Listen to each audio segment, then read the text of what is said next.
March মাস বাংলাদেশের ইতিহাসের সবথেকে ঘটনাবহুল মাসগুলোর মধ্যে একটি। এই মার্চ মাসেই গড়ে ওঠে মুক্তিযুদ্ধের পটভূমি এবং শুরু হয় মহান মুক্তিযুদ্ধ। 1971 সালের মার্চ মাস সবচেয়ে দুরন্ত, সবথেকে দুর্দান্ত একটি মাস। তাই মার্চ মাসের প্রত্যেকটা দিনই বাংলাদেশের ইতিহাসের জন্য অত্যন্ত গুরুত্বপূর্ণ।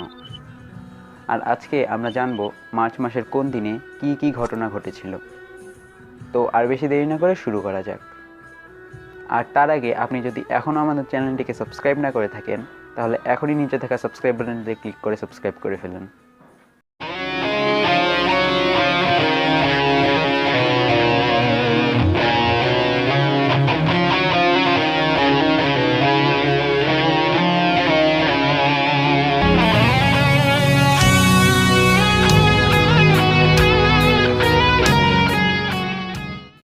পহেলা মার্চ রাষ্ট্রপতি ইয়াহিয়া খান ৩রা মার্চের অধিবেশন স্থগিত ঘোষণা করে।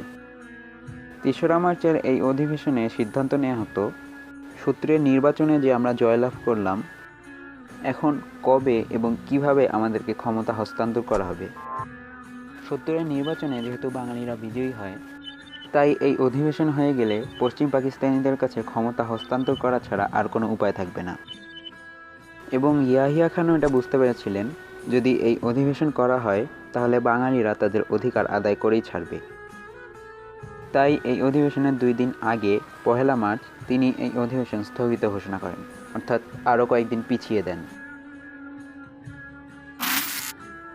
বাঙালিদেরকে যেহেতু তাদের রাজনৈতিক অধিকার থেকে বঞ্চিত করা হলো, তাই এই রাজনৈতিক দায়িত্ব বাঙালি ছাত্র সমাজ নিজের কাঁধে তুলে নিল এবং নতুন একটি দেশের স্বপ্ন দেখতে শুরু করলাম আমরা। একটি দেশের স্বপ্ন দেখতেই স্বপ্ন দেখা হলো একটি নতুন পতাকার। ঢাকা বিশ্ববিদ্যালয়ের তৎকালীন ভিপি আসামা আব্দুর রব ঢাকা বিশ্ববিদ্যালয় প্রাঙ্গণে প্রথম জাতীয় পতাকা উত্তোলন করেন। এই পতাকাটির ডিজাইনার ছিলেন শিবনারায়ণ দাস এবং এই পতাকাটিকে 1972 সালে বাংলাদেশ স্বাধীন হওয়ার পরে আবারও রিডিজাইন করা হয়, যেটা এখন আমাদের বর্তমান জাতীয় পতাকা। এই পতাকাটির ডিজাইনার কামরুল হাসান। এরপর দিন 3রা মার্চ স্বাধীনতার ইশতেহার পাঠ করেন শাহজাহান সিরাজ। এই ইশতেহারে ব্যাখ্যা করা হয় নতুন বাংলাদেশ কেমন হবে এবং আমরা কেন স্বাধীনতা চাচ্ছি। এই ইশতেহারটি জনগণের সামনে পাঠ করা হয়। এরপর 7ই মার্চ, সেই ঐতিহাসিক দিন। 7ই মার্চের এই ঐতিহাসিক ভাষণটির উদ্দেশ্য ছিল বাঙালিকে স্বাধীনতা যুদ্ধের জন্য প্রস্তুত করা। হাজার বছরের শ্রেষ্ঠ বাঙালি বঙ্গবন্ধু শেখ মুজিবুর রহমান লক্ষ মানুষের মধ্যে রেসকোর্স ময়দানে সেদিন ঘোষণা করেন, এবারে সংগ্রাম আমাদের মুক্তির সংগ্রাম, এবারে সংগ্রাম স্বাধীনতার সংগ্রাম। 7ই মার্চ সকাল থেকেই দেশের জনগণ আশা করছিল নেতা হয়তো আজকেই স্বাধীনতা ঘোষণা করবেন। কিন্তু বঙ্গবন্ধু এটা জানতেন, যদি হঠাৎ করেই স্বাধীনতা ঘোষণা করে দেওয়া হয় তাহলে একটা মিলিটারি ট্র্যাকডাউন ঘটতে পারে। এবং এই ভাষণের সবথেকে চমৎকার বিষয়টা হচ্ছে, তিনি এই দুটি ব্যাপারকেই খুব ভালোভাবে ব্যালেন্স করেছেন। একদিকে তিনি দেশের জনগণকে রক্ষা করেছেন, তোমরা আমার ভাই, তোমরা বাড়াকে থাকো, কেউ তোমাদের কিছু বলবে না, কিন্তু আর আমার বুকের উপর গুলি চালাবার চেষ্টা করো না। এবং একই সাথে তাদেরকে যুদ্ধের জন্য প্রস্তুত করেছেন। প্রত্যেক ঘরে ঘরে দুর্গ গড়ে তোলো, তোমাদের যা কিছু আছে তাই নিয়ে শত্রুর মোকাবেলা করতে হবে। 15 থেকে 25 মার্চ আবারও ইয়াহিয়া খান একটি প্রতারণার আশ্রয় নেয়। 7ই মার্চের ভাষণ শুনেই পাকিস্তান সরকার বুঝতে পেরেছিল বাংলাদেশের জন্ম আটকানো অসম্ভব, তাই তাদের শেষ চাল হিসেবে আবারও প্রতারণা করে। যে কূট চালটি তিনি চাললেন সেটি হলো একটি ছলনার বৈঠক। তিনি শেখ মুজিবুর রহমানের সাথে বৈঠক করার জন্য ঢাকায় আসলেন এবং একটি লম্বা বৈঠকের আয়োজন করলেন। 15 থেকে 25 মার্চ এই বৈঠক চলল, কিন্তু এই বৈঠক থেকে আদতে কোনো ফলাফল আসছিল না। পাকিস্তান সরকার শুধুমাত্র সময় পার করছিল।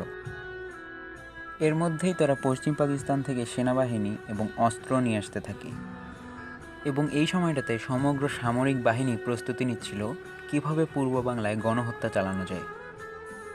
এবং যখনই তাদের প্রস্তুতি শেষ হলো, ইয়াহিয়া এই বৈঠক শেষ করে দিলেন এবং তিনি পশ্চিম পাকিস্তানে চলে গেলেন।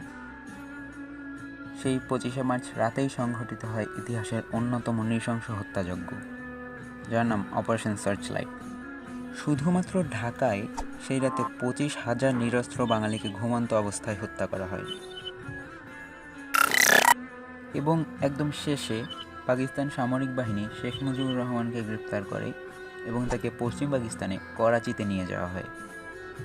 গ্রেপ্তার হওয়ার কিছুক্ষণ আগেই 26শে মার্চ প্রথম প্রহরে তিনি বাংলাদেশের স্বাধীনতা ঘোষণা করেন এবং যুদ্ধের ডাক দেন। তখন থেকেই দেশের জনগণ যুদ্ধের প্রস্তুতি নিতে শুরু করে এবং শুরু হয়ে যায় মুক্তিযুদ্ধ। পাকিস্তানি বাহিনীর বিরুদ্ধে প্রথম প্রতিরোধ গড়ে তোলেন ইপিআর এবং রাজারবাগ পুলিশ লাইন্সের সশস্ত্র বাহিনী।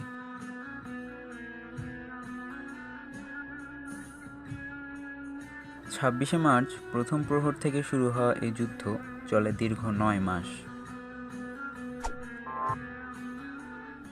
তো আজকের ভিডিওটা এখানেই শেষ করছি। ভিডিওটি ভালো লাগলে অবশ্যই একটি লাইক দিয়ে দিবেন। আর ভিডিওতে যদি কোনো ভুল হয়ে থাকে অথবা আপনার যদি কোনো মতামত থাকে অবশ্যই কমেন্টে লিখে জানাবেন। আর এই ভিডিওটা আপনার ফ্রেন্ডস অ্যান্ড ফ্যামিলির সাথে শেয়ার করুন যাতে তারাও এর সম্পর্কে জানতে পারে। আর যাওয়ার আগে অবশ্যই আমাদের চ্যানেলটিকে সাবস্ক্রাইব করবেন এবং পাশের বেল আইকনে ক্লিক করে অল সিলেক্ট করে দেবেন আমাদের সব ভিডিও সবার আগে পাওয়ার জন্য। তো আজকের ভিডিওটা এই পর্যন্তই। ভালো থাকবেন, দেখা হবে আবার অন্য কোনো ভিডিওতে।